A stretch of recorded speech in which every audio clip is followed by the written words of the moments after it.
রাজধানীর আজিমপুরে সাবেক এমপি হাজী সেলিমের একটি বাড়িতে অভিযান চালাচ্ছে যৌথ বাহিনী। সেখানে সেলিম পরিবারের ব্যবহৃত ৬টি গাড়ির সন্ধান মিলেছে। ঘটনাস্থল থেকে যোগ দিচ্ছেন সহকর্মী রাব্বি সিদ্দিকী। রাব্বি, আজিমপুরে যৌথ বাহিনীর অভিযানের বিষয়ে বিস্তারিত আমাদেরকে জানাবেন। যেই গাড়িগুলো উদ্ধার করা হয়েছে সেগুলো কি পরিত্যক্ত অবস্থায় ছিল কিনা?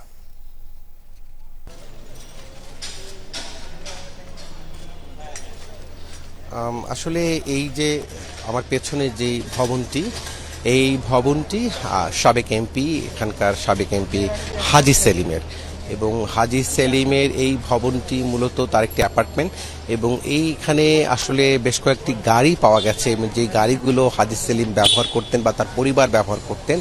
আমরা এখানে আসার পরপরই দেখি যে পুরো বাড়িটি কিন্তু ঘিরে রেখেছে সেনাবাহিনীর সদস্য যারা আছেন তারা, এবং এখানে ভেতরে আসলে খুব পরিচয় নিশ্চিত হবার পরই এই ভবনটিতে যেহেতু অনেকগুলো ফ্ল্যাট, অনেক বাসিন্দা থাকেন এবং তারা তাদের পরিচয় নিশ্চিত হবার পরেই ভেতরে প্রবেশ করতে পারছেন।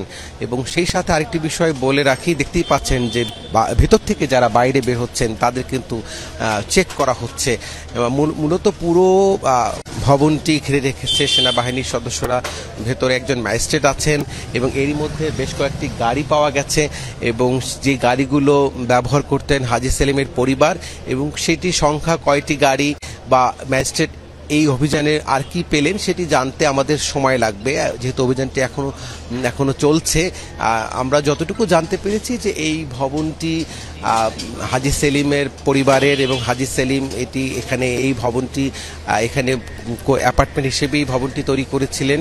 এবং সেই সাথে এখানে যে বিষয়টি শোনা যাচ্ছিল যে এই ভবনের ভেতরে নিষিদ্ধ যে রাজনৈতিক কর্মসূচি, নিষিদ্ধ যে রাজনৈতিক কার্যক্রম, আপনি জানেন যে আওয়ামী লীগের, সে আওয়ামী লীগের দলীয় কার্যক্রম এখানে চলেছিল, মিটিং হয়েছিল, এগুলি এমন তথ্য কিন্তু গণমাধ্যমে এসেছে। তবে আরও বিস্তারিত জানতে পারবো এই যে অভিযান যেটি চলছে সেটি তল্লাশি শেষে আমরা ম্যাজিস্ট্রেটের কাছ থেকে বিস্তারিত জানতে পারবো। রাব্বি, আপনি থাকুন সেখানে, নিশ্চয়ই অভিযান শেষে আরো বিস্তারিত তথ্য জানিয়ে দেবেন আমাদেরকে।